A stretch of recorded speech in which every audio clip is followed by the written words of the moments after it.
Welcome to Morons Mince Movies. I am your host, Moron Sam Munoz, and I'm here once again by myself with another quick review or mini mints, as I think I'm going to start calling these, of Nickel Boys, which I just saw last night. This movie first was released in the festivals in the fall, and I know that it's gotten a lot of praise and good reviews by critics, but I'm just a regular guy, so I have to wait till it is released in my neck of the woods. And it finally did, and I finally got to watch it just in time before I give my top 10 of the year list. As some of you already know, it's been nominated for Best Picture, and it's been highly praised by critics. So I was kind of hyped to watch this, and I was very interested in seeing this point of view style that I heard so much about. So Nickel Boys, directed by Ramell Ross, is about these two teenage boys who are stuck basically in this Nickel Academy, which is like a juvenile corrections school, quote unquote school. But it's really, juvenile hall. It takes place in the 60s. And we basically see what happens to these two teenage boys at this school through their eyes, literally. Like, well, not literally, but the camera is meant to be what we see from their perspective. Literally, as their eyes are moving, it's like the camera's moving as we are supposed to be in their exact point of view. And the most of the movie, I would say about 90 to 95% of the movie is shot this way. So you're constantly in the point of view of these two teenagers, and it switches back and forth every so often. And that is the movie. My general thoughts on this, I was a bit disappointed overall. When the movie first started, I thought it was really interesting, this whole point of view way of shooting the film, point of view cinematography. A lot of beautiful scenes, beautiful close-ups, and of flowers and of cake and of other people's faces and things of that sort. And I was really digging it at first. I thought it was very unique, very interesting. It's not the first point of view movie. Obviously, I think there was an action movie. I can't remember the name of it anymore.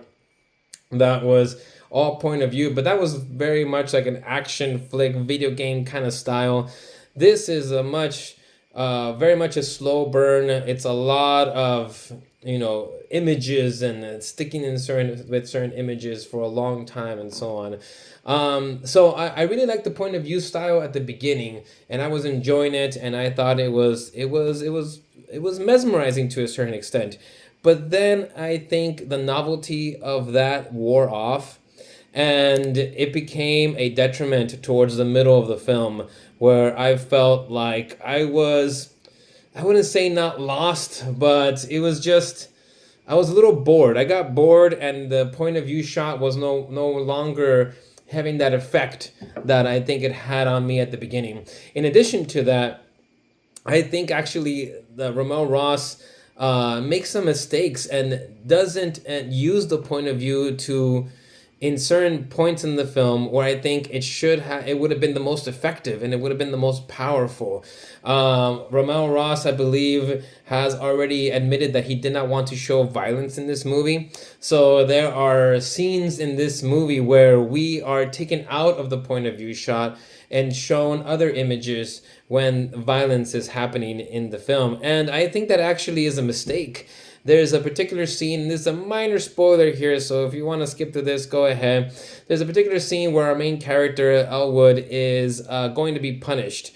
And we're in his point of view as this is about to happen. But when the actual violence is about to happen, we are taken out of his point of view and shown these images. I believe they're close-ups of pictures of some of the real people. So this was kind of based on a true story.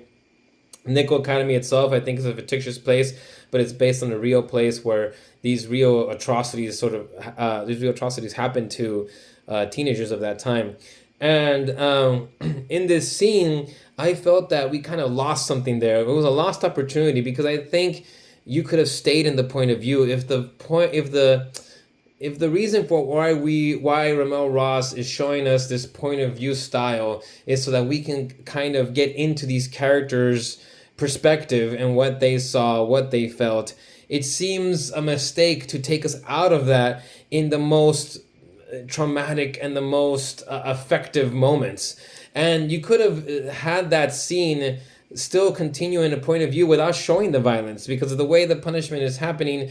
His point of view, what he's seeing, is not actually looking at the violence. The violence is happening to him, but he's not looking at it. And you could have stayed there, and I think it would have been much more powerful. That is one scene that really sticks out in my head, where I felt like I was like, no, I want to stay in that scene, and I don't understand why we are taken out of the point of view and these scenes, when I feel that's the time when that point of view style really could have been effective.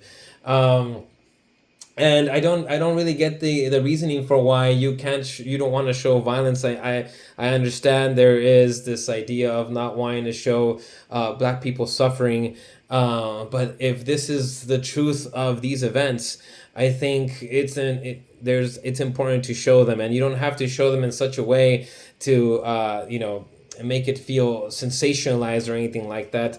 Like I said, you could have still even had the violence be off screen and still continue that point of view style. And I think that's confirmed in the ending. I think this movie is actually saved by its ending.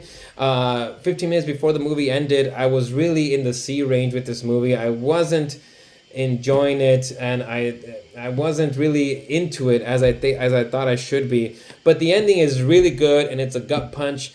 And I think it's good because when the ending happens, we stay in the point of view style.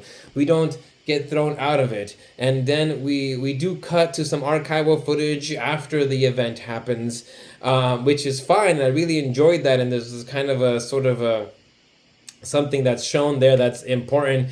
I don't want to spoil anything. So, but I think that ending, really how powerful that ending was, confirmed to me the mistakes that were done in the middle of the film, where I feel like the point of view wasn't taken advantage of in the way it should have been taken advantage of.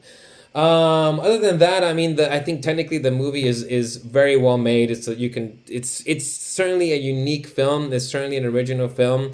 And the performances, I think, are all really good. I don't think there's any bad performances. It's good acting, good directing, good cinematography. This is a risky movie. It's definitely an artsy movie. There were some scenes that I kind of rolled my eyes on. Like there's a scene where a donkey's in the middle of the school hallway, and it's kind of a dream sequence. I'm not really sure, and I was kind of like, did you really need that? What is that really saying? It felt very pretentious and little too, like, you're trying too hard sometimes. So I didn't really like that. But overall, I think it's not as good as I thought it was going to be. It's sort of middle of the way I feel about it is one of those, the critics loved it, but I just thought it was meh. Better than Emilia Perez though. Anyways, that's a big thing going on, right? Anyways, I think that's good for now. My grade for Nickel Boys is a B minus. And thanks, guys. Please like and subscribe, and check us out for more long form reviews, podcasts with the rest of the morons, Arturo Nuble. Shout out to them. And until the next mini Mince, have a dark night.